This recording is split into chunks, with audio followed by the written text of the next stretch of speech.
यदा यदा हि धर्मस्य ग्लानिर्भवति भारत अविद्यानां धर्मस्य तदात्मानं सृजाम्यहं पवित्राणाय साधूनां विनाशाय दुष्कृता धर्म संस्थापनार्थाय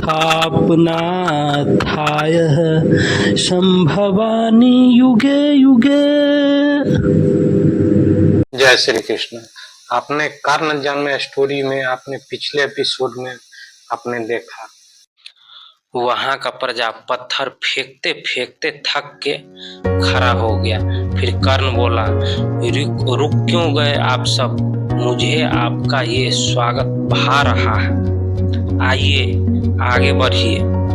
तो ये देख दानव बोला, अंगराज कर्ण, यदि ये स्वागत तुम्हें प्रतिदिन नहीं चाहिए तो इसी क्षण यहाँ से लौट जाओ।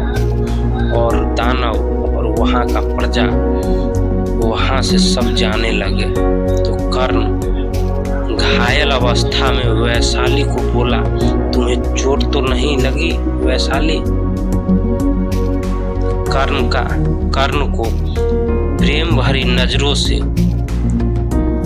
वैशाली देखता रहा और बोली, मैं सुरक्षित हूँ कर्ण, क्या तुम्हें अपने घाव दृष्टि में नहीं आती?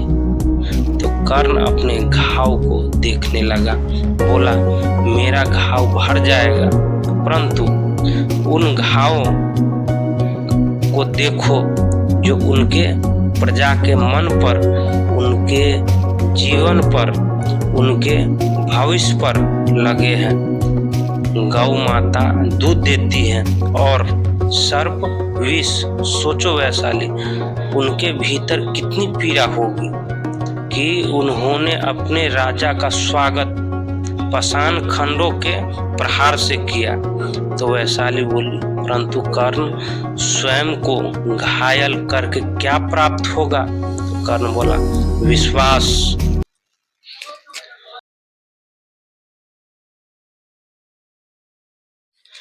वैशाली बोली, परंतु कर्ण स्वयं को घायल करके क्या प्राप्त होगा? तो कर्ण बोला, विश्वास रुसाली, मैंने इन्हें प्रहार का उत्तर प्रहार से नहीं दिया, इसीलिए इन्हें विश्वास होगा कि मैं इनके लिए हानिवरत नहीं हूँ। तो वैशाली बोली, देखा मैं भी कितना विश्वास जगा इसमें, पाषाण खंड के प्रहार से थक नहीं रहे थे ये लोग।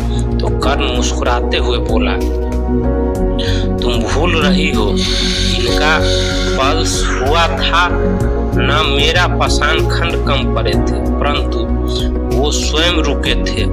सूर्यदेव भी तुरंत उदय नहीं होते, उनके किरणें धीरे धीरे अंधकार की चादर को चीरते हैं। समय लगेगा रुसाली, परंतु इनके घृणा का अंत होगा मेरे लिए, इनके हृदय का द्वार खुलेगा। तभी पीछे से अंग की एक नागरिक बोला, अंगराज। तो अंगराज चौक के पीछे घूमा तो नागरिक बोला, यह लेप तुम्हारे घाव के उपचार के लिए है। तो कर्ण के मन में एक आशा जग गया और नागरिक की ओर देखता रहा। फिर नागरिक बोला, चाहो तो तुम मेरी कुटिया में आ सकते हो। तो वैशाली उपचार के लिए लेप का कटोरा अपने हाथ में ले लिया और कर्ण का नजर उसी नागरिक पर टिका था।